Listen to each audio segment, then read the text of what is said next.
اگلی آیت جو ہے یہ بھی بہت اہم ہے، ایک فلسفہ دین کے اعتبار سے، بلکہ فلسفہ تحریک، دعوت و تحریک کے اعتبار سے بہت اہم ہے۔ وَكَذَلِكَ جَعَلْنَا لِكُلِّ نَبِيٍّ عَدُوًّا شَيَاطِينَ الْإِنسِ وَالْجِنِّ، اور اسی طرح ہم نے ہر نبی کے دشمن بنا دیے انسانوں اور جنوں میں سے شیطان، ہم نے بنا دیے۔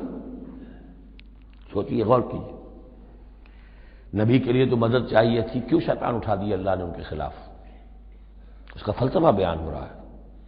اگر کشاکش حق و باطل نہ ہو تو تمیز کیسے ہوگی کون واقعی حق پرست ہے اور کون ایسا ہی، کون واقعی محبت کرتا ہے اللہ سے اور کون دودھ پینے والا مجنوں ہے؟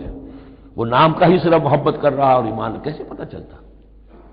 یہ تو آزمائش کے لیے ہے، دنیا بنائی گئی ہے۔ اگر شر کا وجود ہی نہ ہو، خیر ہی خیر ہو، تو آزمائش کہاں ہوگی؟ لہذا ایک تو ہم کرتے ہیں خود، تندی باد مخالف سے نہ گھبرائے عقاب، یہ تو چلتی ہے تجھے اونچا اڑانے کے لیے، یہ تو تمہارے لیے چیلنج ہے، اہل ایمان کے لیے چیلنج ہے۔ ان کے مرتبے اونچے ہوتے ہیں، جو جتنا سفر کر رہا ہے، جو جتنی استقامت دکھا رہا ہے، جو جتنا ایثار کر رہا ہے، اتنے ہی تو اس کے رتبے بلند ہوں گے، ورنہ کیسے حفظ مراتب ہوگا؟ کیسے معلوم گا ہوز ہو، کس کا کیا مقام ہے؟ وَكَذَلِكَ جَعَلْنَا لِكُلِّ نَبِيٍّ، ہم نے خود اٹھائے، ہم نے بنائے ہر نبی کے لیے دشمن شیاطین الانس والجن، شیاطین جن و انس، یوحی بعضهم الی بعض زخرف القول غرورا، وہ ایک دوسرے کو اشاروں کنایوں میں وحی سے وہ ایسی باتیں، ملمہ کی ہوئی باتیں، فریب والی باتیں جو ہے وہ کرتے رہتے ہیں، ایک دوسرے کو گمراہ اور کرنے کے لیے، ایک دوسرے کے لیے اور سپورٹ کرنے کے لیے۔ وہ جو جن ہے شیطان، وہ آ کر اس انسان شیطان کے کان میں پھونک مارتا ہے، ابھی ذرا تم اور صبر کرو، ابھی اور دیکھو کہیں تم پھسل نہ جانا، دیکھنا کہیں تم حق کو قبول نہ کر لینا۔ تو یہ ان کا آپس میں جو ہے گٹھ جوڑ، اس لیے کہ ہم نے خود ان کو یہ چھوٹ دی ہے۔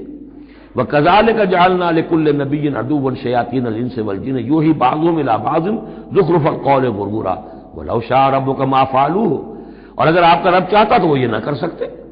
ظاہر بات ہے کہ کائنات میں کوئی پتا بھی اللہ کے اذن کے بغیر ہل نہیں سکتا۔ ابو جہل کی کیا مجال تھی کہ حضرت سمیہ کو شہید کر دیتا؟ ہے کون وہ؟ لیکن یہ تو اللہ کی طرف سے اجازت ہے، اس کا ہاتھ شل ہو جاتا، وہ ہاتھ جو اٹھا ہے برچہ لے کر ان کی شرمگاہ میں مارنے کے لیے، تو کیا وہ ہاتھ وہیں کا وہیں شل نہ ہو جاتا اللہ کے حکم سے؟ لیکن نہیں، اذن رب ہے، ٹھیک ہے، ہماری اس بندی کو آزما لو جتنا آزمانا ہے، لیکن جتنا تم آزما رہے ہو تمہیں کیا اندازہ ہوگا اس کے رتبے جو ہے ہمارے ہاں کتنے بلند سے بلندتر ہوتے چلے جا رہے ہیں، تم کیا جانو؟ یا لیت قومی یعلمون بما غفر لی ربی وجعلنی من المکرمین، کاش میری قوم کو معلوم ہو جائے، میری بیوی رو رہی ہوگی، میرے بچے رو رہے ہوں گے کہ ہمارا باپ جو ہے وہ شہید کر دیا گیا، کاش وہ جان سکتے کہ مجھے میرے رب نے کیا میرا اعزاز فرمایا ہے، میں یہاں کس عیش و آرام میں ہوں۔ ان کے رونے کا کیا سوال، وہ خوشیاں مناتے ہیں۔